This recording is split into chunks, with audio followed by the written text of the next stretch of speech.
Railway Walk is 45577 Bengal, allocated at this time to Bristol Barrow Road, while an unidentified sister Jubilee heads for Birmingham.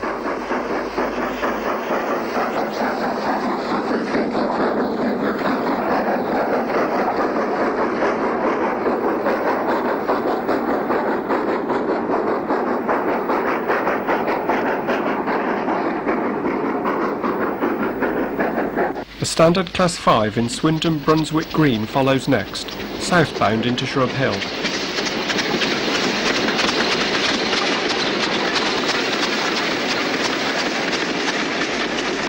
The fourth train viewed from this wonderful vantage point is ex-LMS Shrub 42734.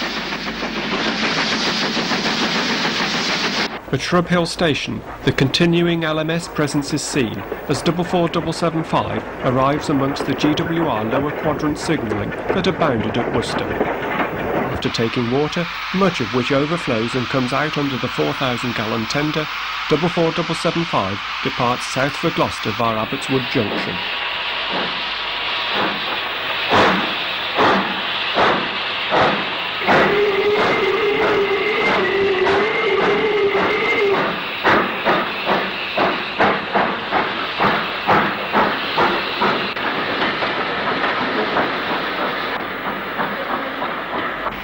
Back at Railway Walk, there is a fine panorama of the motive power depot. A Black 5 departs Shrub Hill Station in the distance.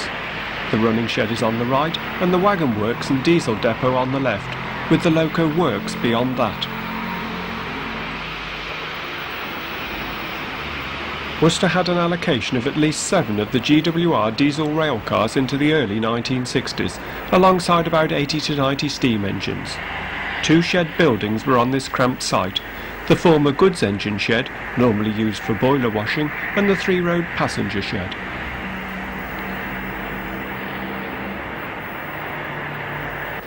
The Hawksworth pannier runs by light engine. Other engines stand on the disposal area with its water tank. A Collet auto tank passes the shed, whilst amongst the halls and castles is an ROD 280. Worcester shed had 3 allocated in 1950.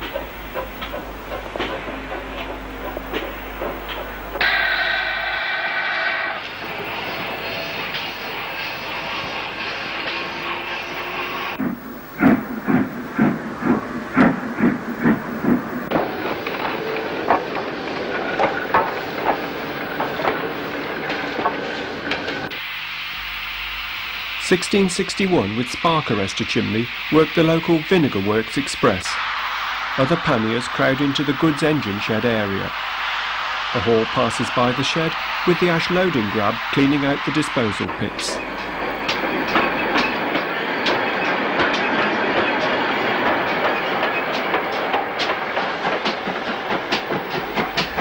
At the south end of the passenger shed, a Western Mogul eases up past a high-mech diesel, allocated from 1963 to take over the castle workings. The site was very cramped, and the loco works was no exception, only room for tank engines inside. Tender engines had to be split. The loco works saw privately preserved 6435 and 4555 in the works in August 1965. On the occasion of a visit of another privately preserved locomotive, 4079 Pendennis Castle, on an Ian Allen rail tour from Paddington. 4079 runs forward to the shed. It was practice at Worcester to turn the engine on the triangle formed by Shrub Hill, Rainbow Hill and Tunnel junctions. Drivers arriving at Worcester would know the next duty for their engine, or would telephone the foreman to find out whether the engine was needed head up or head down, that is up for London or down to Hereford or Stourbridge. On the shed, the engine would go for coal if needed and the disposal road. The coaling facilities were unusual here for Western sheds. It was an electric skip hoist made by Stotherton Pitt and filled from coaling drams alongside the hoist. On this day it was open house on the shed for enthusiasts, mostly from the rail tour. 4079 was in immaculate condition. Restored in Great Western style, she was also carrying red painted headlamps which the GWR used up to the 1930s. These were superseded by white painted lamps, which of course she ran with on the main line, keeping the red ones on the footplate spare lamp brackets.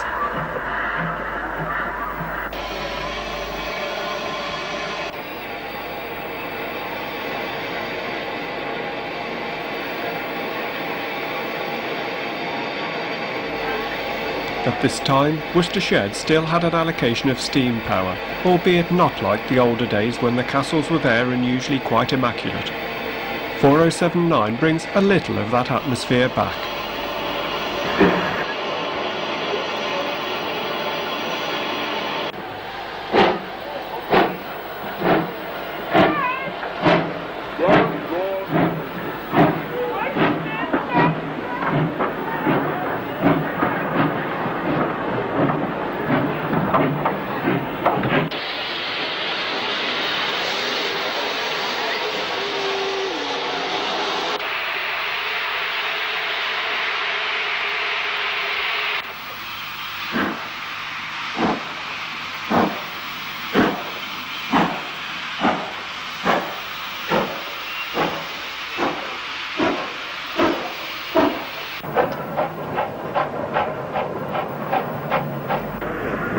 .4079 leaves the shed head up from the northern end and runs past the many waiting photographers to Shrub Hill Station.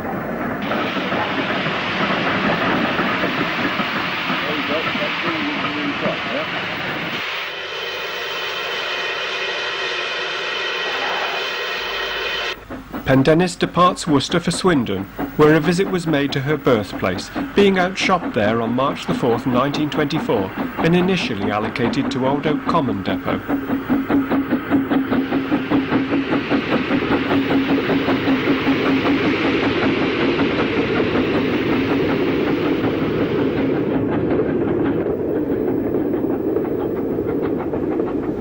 Over the years, the shed played host to unusual visitors.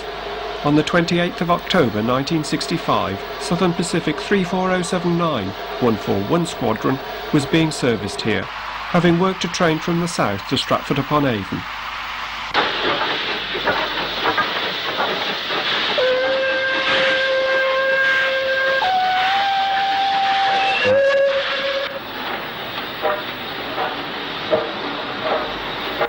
Another visitor was A1 Pacific 60114, W.P. Allen, which failed at Worcester on July the 12th, 1964 while working a rail tour. Repaired at Worcester, it worked home with the Birmingham New Street to Newcastle train on August the 8th. These, of course, were all unusual to the normal complement of Western types on the shed.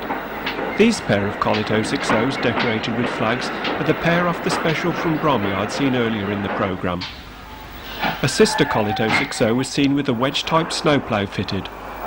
A Western Region Shed Analysis Committee reported on Worcester Shed in 1958 that the facilities and layout of the shed were very poor, but they noted that the cooperative and willing spirit of the staff at the depot was good.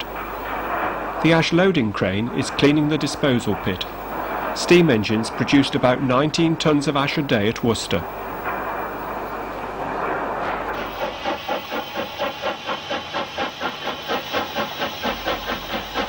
.6838 Goodmore Grange has recently been withdrawn and stands outside the goods engine shed. Railcar W20 was still there, although withdrawn 3 years earlier. Preservation on the Kent and East Sussex Railway followed. A couple of prairie tanks were around, 4113 a long-term resident and 6165 only recently arrived from Southall.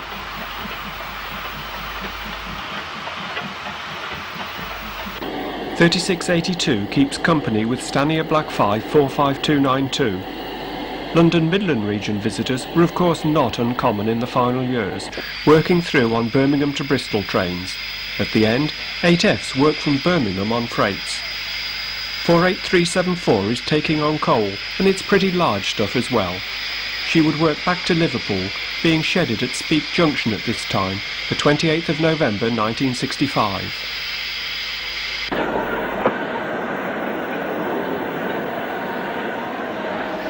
Moving to Shrub Hill Station, we find 4954 Plaish Hall arriving from the north. Behind the tender is a Palethorpe sausage van from Market Drayton.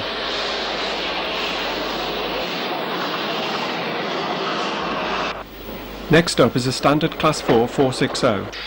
The lines in Shrub Hill Station were all interconnected by a maze of crossovers, allowing release of engines when the platforms were occupied by two trains, or to allow for joining or splitting of trains. Here we have a Hereford portion being attached to a Worcester to Paddington train.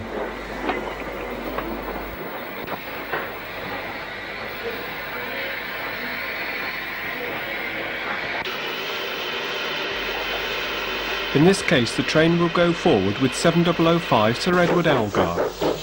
A prairie tank arrives on the down-through road before 7005 departs for London.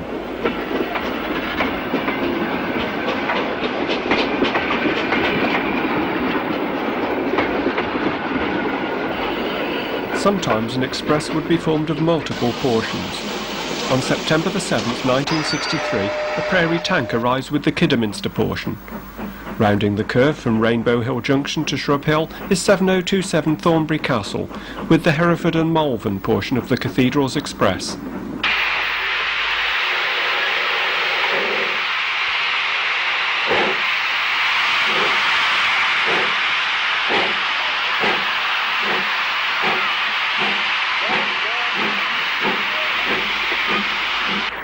Released, 7027 adjourns to the shed.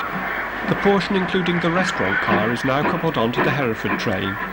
Again, the chosen engine for the run to Paddington is 7005. She was renamed from Lanfey Castle to Sir Edward Elgar in August 1957, at the time of the centenary of this famous local composer's birth and the introduction of the Cathedral's Express.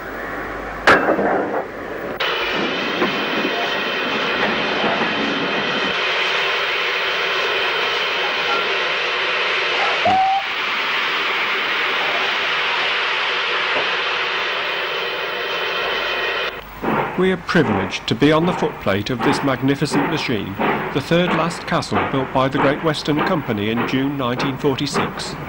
She joins the train and departs for London, 120 miles away with 4 stops: Evesham, Morton-in-Marsh, Oxford and Reading.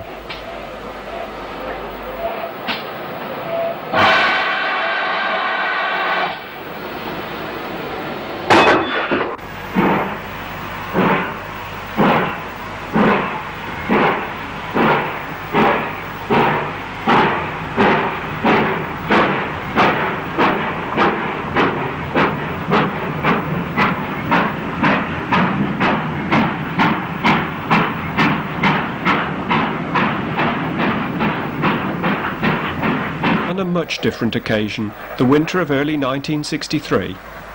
5057 Earl Waldegrave leaves Worcester and past the Metal Box Company premises.